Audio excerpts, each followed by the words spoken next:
After Hannah went through menopause, she reunited with her first love from her youth. William, now the CEO of several publicly traded companies, sincerely proposed to her. His only condition was wanting to have a child together through IVF. Hannah sought my medical opinion. As Sophia, her daughter-in-law and a gynecologist, I told her the truth. At her age, IVF carried extremely low success rates and high cancer risks. I advised against risking her life. Hannah took my counsel. She continued dating William without marriage. Months later, William abruptly ended things when his younger mistress announced her twin pregnancy. Hannah had a meltdown. She must have used IVF too. This should have been my life. Blaming me for her lost fortune. She spiked my bedtime milk with lethal sedatives. When Ethan hesitated to call 911 during my convulsions, his mother hissed, "Choose between us." That meddling shrew ruined everything. My spineless husband watched me die. The coroner ruled it antidepressant overdose. Now reborn at the fateful consultation moment. I stare at Hannah's hopeful face clutching William's pristine medical report. Her postmenopausal hormone levels and 2 remaining follicles make conception nearly impossible. Last timeline. I'd pleaded with maternal concern. This time, I sip my tea calmly. Mother Smith. As a gynecologist, not a fertility specialist, I'm unqualified to advise on IVF complexities. But statistically, I slide over cancer risk charts. Modern medicine works miracles for determined women. Her eyes glitter with renewed ambition. Across the room, Ethan's childhood photo mocks me from the mantel. Let the Brown family fortune chase its own destruction. This Thompson daughter-in-law will simply facilitate destiny. If you want to know about IVF success rates, you should consult a reproductive medicine specialist at the hospital. When I declined, Hannah frowned. Aren't all doctors the same? Both specialties deal with women's pregnancy. How could you not know? Ethan initially wanted to avoid this sensitive women's health discussion. But hearing his 55-year-old mother considering IVF, he intervened. Sophia, Mom has a point. You're a doctor, give us some professional medical advice. I glanced dismissively at the mother-son duo. That's why they say every field has its own expertise. Gynecology and reproductive medicine are distinct specialties. Gynecology focuses on overall reproductive health and treating diseases, while reproductive medicine specializes in fertility issues. Hannah pointed at herself awkwardly. Aren't they both about women's parts? I feigned amusement. Exactly. Mom, your system works perfectly fine. So no need to consult me. Many women waste time seeing gynecologists for fertility issues when they should go straight to reproductive specialists. Waste time? Last week we had a patient with blocked fallopian tubes. Our department performed 6 flushing procedures without success. Had she gone to reproductive medicine initially, they'd have recommended IVF immediately. This was partly to deter Hannah. Though her case differed, any responsible specialist would advise against IVF at 55. But I'd let them discover that themselves. Hannah hesitated. I read about a 64-year-old delivering a healthy baby via C-section. I suppressed a scoff. Such miracle cases made headlines precisely because they're medical anomalies. Ethan exploded. Mom, you're 55 with existing children. What will people think? This is madness. Hannah flushed. William has suffered enough, lost his wife and daughter. He deserves. Ethan cut her off. If he wants children, he should find a younger woman. Expecting menopausal women to risk childbirth is insanity. I quietly marveled at Ethan's uncharacteristic assertiveness. In my previous life, I'd been the one voicing these objections. Tears welled in Hannah's eyes. I want this too. William and I were meant to be. We'd even chosen baby names, Ethan or June. Fate tore us apart. But now, Ethan paled, realizing he'd been named as William's replacement. I discreetly enjoyed this revelation. When Ethan tried dragging me into the argument, I deftly redirected. Let reproductive specialists evaluate Mom's ovarian reserves. We shouldn't deny our parents' happiness for social appearances. Hannah tearfully embraced me. I knew you'd understand. Sophia. My internal smirk widened this time. The difficult truths would come from medical professionals, not me. Hannah declared. We're in the era of empowered women now. The flip side of women not being confined by motherhood is that we can choose not only to abstain from childbirth but also to conceive whenever we desire. My body. My choice. I nearly choked on my tea. Who would have thought the 55-year-old Hannah would be so progressive? Ethan was fuming over his mother's feminist manifesto. He finally grasped that IVF discussions were non-negotiable with Hannah. She shamelessly pleaded. Sophia. You must help me. Even though you're an OB/GYN. You must have connections in the fertility department. Given my special circumstances, could you ask them to give me extra attention? Knowing my fertility colleagues' protocols, they'd likely reject a woman Hannah's age with existing children. But personal recommendations sometimes sway decisions. I needed to distance myself from this mess. Feigning concern, I warned. Mom, there's ongoing tension between our departments due to overlapping responsibilities. Just last week, I had a heated argument with their deputy director. Mentioning our relationship might actually hurt your chances. Though medical professionals prioritize patient care regardless of internal conflicts, I prioritized self-preservation through this white lie. Undeterred, Hannah pressed. Which fertility specialist would you recommend? I deflected. Success rates depend more on chance than physician skill here. It's like conception itself, whether you get Ethan or hypothetical William Jr.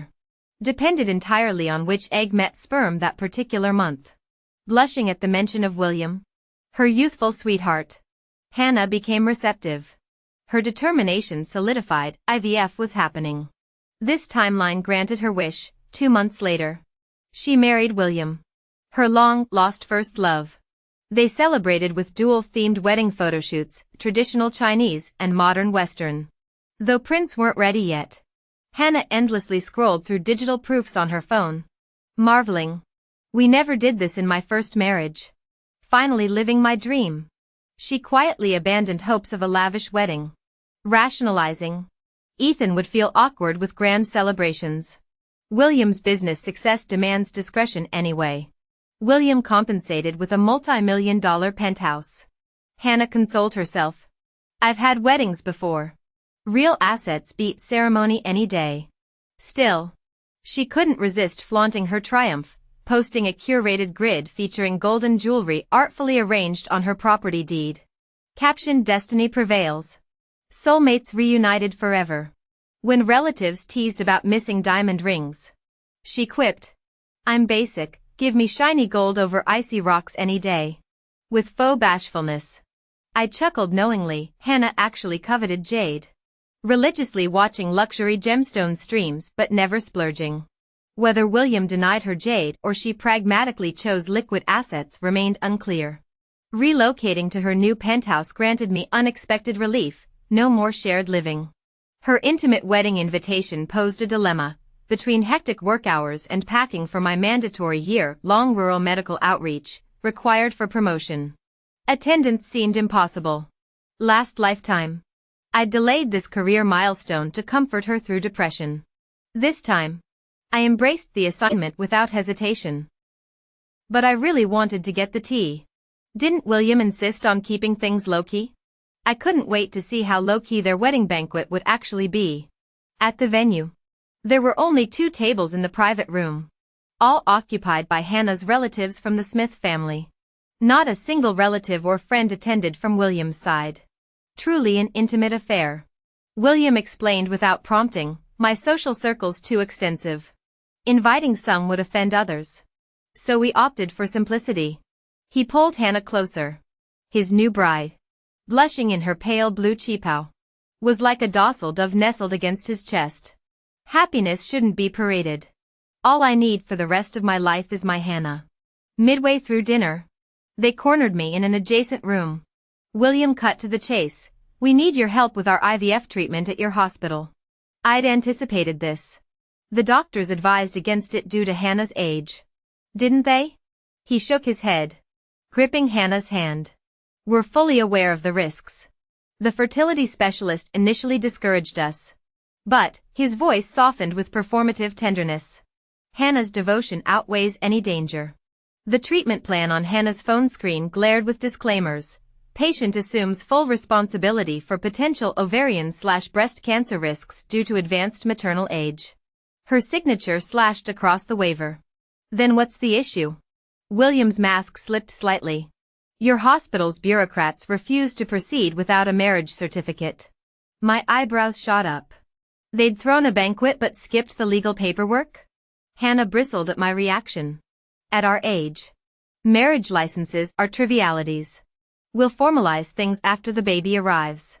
They wanted me to pressure colleagues into bypassing regulations. Rules apply to everyone, I stated. Even physicians need documentation for fertility treatments. William stormed out, muttering about petty red tape, with Hannah trailing like an anxious shadow.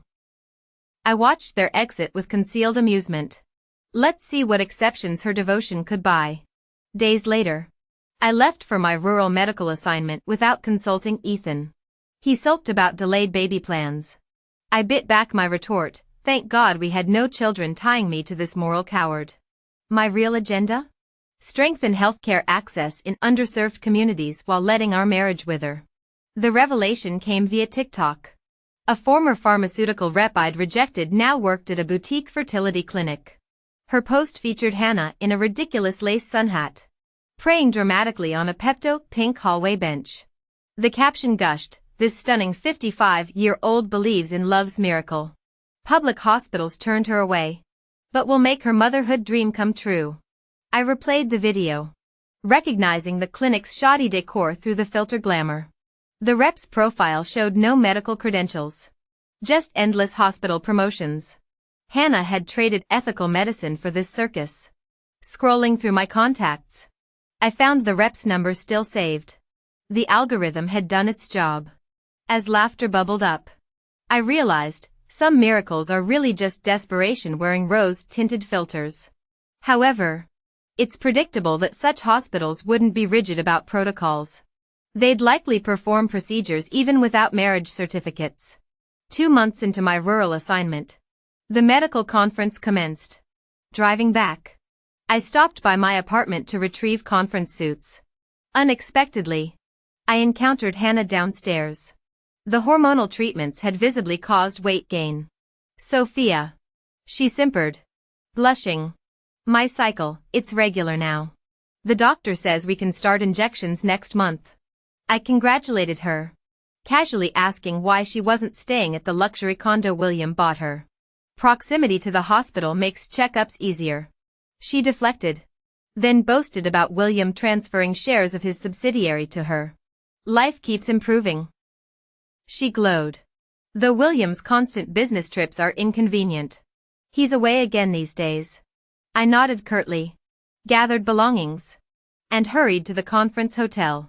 While parking, I spotted a familiar man across the street outside a 5-star hotel, William himself, looking youthful in light gray tailored suit, accompanied by the same beige, chiffon-clad woman from my past life. The puzzle deepened. If William wanted children, why go through menopausal Hannah instead of this younger woman? I waited until they disappeared before exiting my car. I avoided Ethan during this return.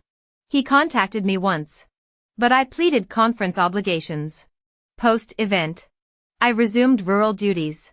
Months later, Hannah bombarded my phone with 10 voice messages at midnight. Rural hospitals required 24/7 availability, so I listened immediately. Her latest IVF cycle yielded 3 base follicles, 2 mature eggs, and 1 viable embryo that initially implanted successfully before miscarrying despite interventions. The doctors say my age caused poor egg quality. She sobbed. What if I never get another chance? At dawn, I offered perfunctory comfort. These things take time. That night, she posted memorials for her lost angel online. Reactions ranged from admiration, motherly devotion, to skepticism. Why pursue motherhood at 55? Her defiant response, creating life with the man you love is every woman's primal calling. Those who get it, will try again. I anticipated worsening results given her declining fertility. Yet 2 months later, our head nurse called gossiping, Turns out our 55-year-old IVF patient is your mother-in-law. Against expectations. Hannah's new cycle produced 10 eggs, 6 embryos. 4 blastocysts. Suspicious. I remembered her initial 3 follicles. Why is she coming to our department? We don't handle IVF. The nurse complained, she needs adhesion surgery. Her private clinic refused. So she's leveraging your connection to demand our chief's expertise. Lucky you're stationed remotely. Or you'd be operating on her yourself. Hannah never mentioned exploiting my professional reputation for preferential treatment. Cold sweat dripped down my neck as I stammered. This is unfair. I knew nothing about this. Please apologize to the department head for me. The head nurse sighed. I figured you weren't involved. Given her age and the number of eggs retrieved, there's clearly something fishy going on. Our chief physician kindly warned her about potential complications and advised against embryo transfer after surgery. Her words confirmed my suspicions. The wildly fluctuating test results showed miraculous improvements no medication could realistically achieve. I silently thought Sophia Johnson had become an unwitting surrogate. Those eggs likely belonging to that younger woman. I silently prayed she wouldn't suddenly grow a conscience and start digging for the truth. How did she react? I asked. The nurse snorted. Your mother-in-law threw a tantrum, insisting there's nothing wrong with her fertility and accusing our chief of questioning her womanhood. After hanging up, I scrolled through my phone while piecing things together. Any medical professional could see Hannah's egg retrieval numbers were abnormal. Why would a young woman let a menopausal surrogate carry her child? Was she that terrified of pregnancy itself? My feed suddenly showed a new promotional video from our pharmaceutical rep. There was Hannah being paraded as their success story again. Ovarian health directly correlates with liver-kidney function and blood circulation. The narrator chirped. Our hospital customizes traditional remedies like motherwort tea and menstrual regulating soups for every patient. Combined with our meridian moxibustion therapy, this client's follicle count tripled. Our patented fertility protocol is simply amazing.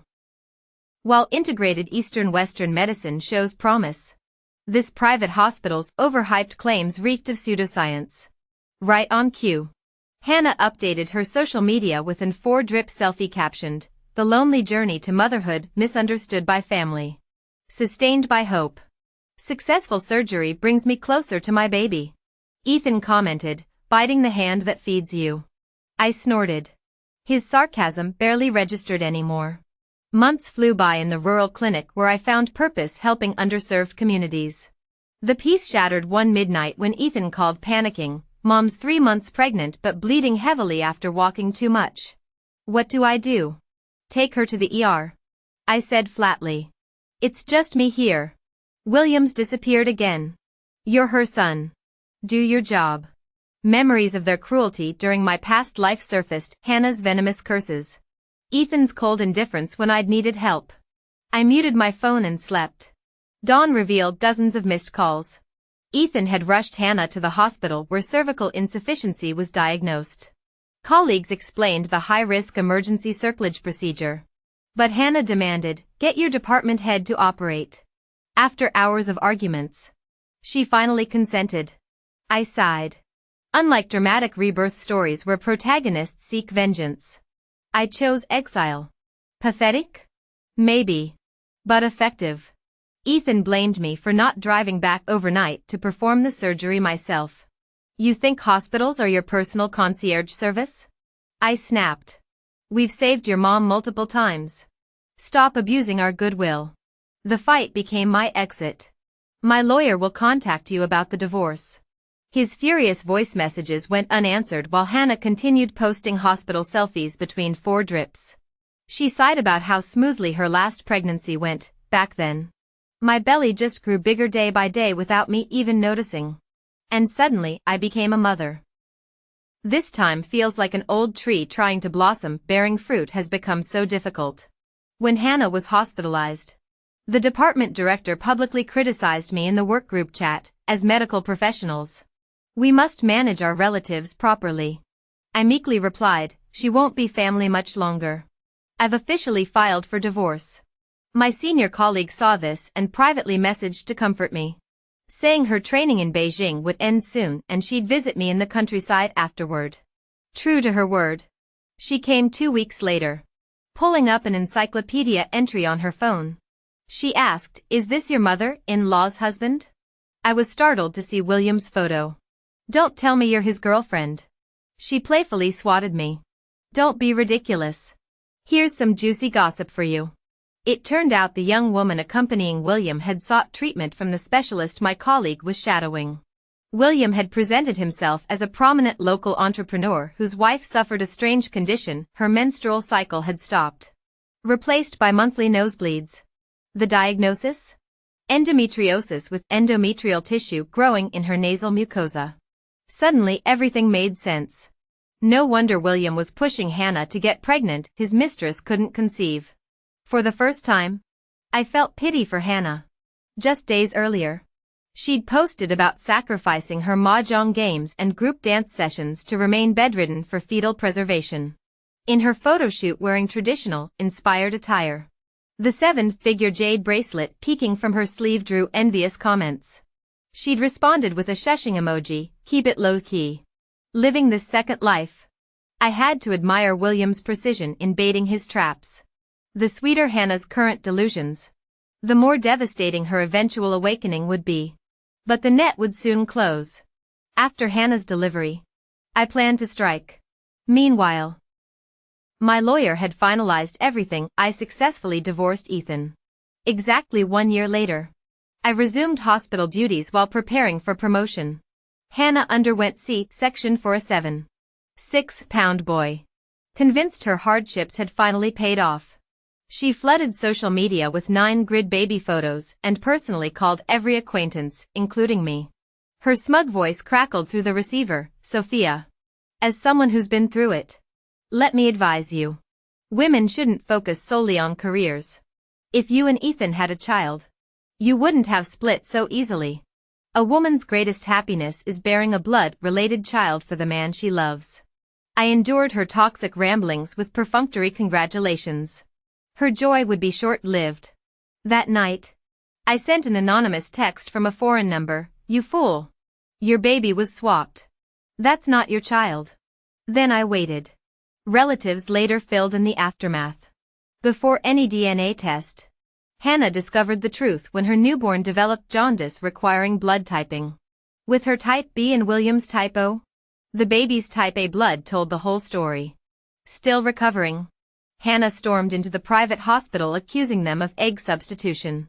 The facility produced signed agreements. After the first failed IVF cycle, "You both consented to this supplemental protocol." The contract revealed a disturbing clause. Hannah's eggs had been mixed with those from an anonymous donor during fertilization. The mystery donor's identity was obvious. Embryos were then randomly implanted. Hannah initially denied signing until recalling the paperwork William had her endorse while transferring a subsidiary to her name, which turned out to be a shell company. Confronted, William claimed using younger eggs ensured healthier babies. "Does it matter whose egg? You carried it, that makes it yours." But Hannah's lifelong dream had been bearing a biological child for her first love. This betrayal shattered even that illusion. The final cruelty? William himself destroyed the fantasy she'd preserved for decades. Furious, Hannah burst into tears and slapped William across the face. William pointed at her and sneered. "Don't push your luck. You think bearing my child gives you leverage over me?" Hannah sobbed uncontrollably. "Then what was our years together worth?" "Worthless. You heartless monster. You jumped into another man's bed after just 6 months without contact. How dare you judge me?" Hannah persisted. "If you loved her so much, why not have her carry your child instead of tormenting me?" William coldly retorted. "I couldn't bear putting her through childbirth. You practically volunteered for IVF when I casually mentioned it. Since you were so eager, you'll suffer the consequences." When Hannah lunged at him like a wild animal, William kicked her to the ground. "We could have kept pretending you play dumb mother to our child while I provide. But you had to ruin everything. With no marriage certificate binding them." Their relationship ended then, or rather, Hannah had no choice but to leave. Control had never been hers. When William demanded custody, Hannah refused. Ethan never particularly liked the child and urged her to surrender it. "This is my flesh and blood," Hannah insisted. William countered cruelly. "Fine. Keep it. My money will support you both, consider yourself a glorified nanny." The final blow came when courts notified Hannah that William's gifted penthouse would be repossessed due to mortgage fraud. Blindly trusting him. She'd signed equity transfer papers without reading them. William had mortgaged property already under her name. Around this time, Hannah was diagnosed with ovarian cancer. Before she could process this, William's extravagant wedding destroyed her. Defying his claimed aversion to pomp, William booked an entire 6-story banquet hall. Guests packed every floor. The groom changed outfits thrice to match his bride. During the reception, hysterical Hannah stormed in with their infant and stabbed William. Though quickly subdued, one strike pierced his heart. He died en route to hospital. The dropped baby suffered brain damage causing lifelong intellectual disability, now left for the bride to raise. Ethan arrived to chaos. Hannah received life imprisonment for murder. As scandal engulfed their family, Ethan sold his properties, quit his job, and disappeared. I never visited Hannah in prison. They say she never understood why William married that woman instead of making her bear children, nor why her sacrifices meant nothing. She never grasped the importance of maintaining independence in relationships. No woman can chain a man through pregnancy. Ultimately, these were her choices, self-inflicted wounds. My focus remains on building my own future, where better things await.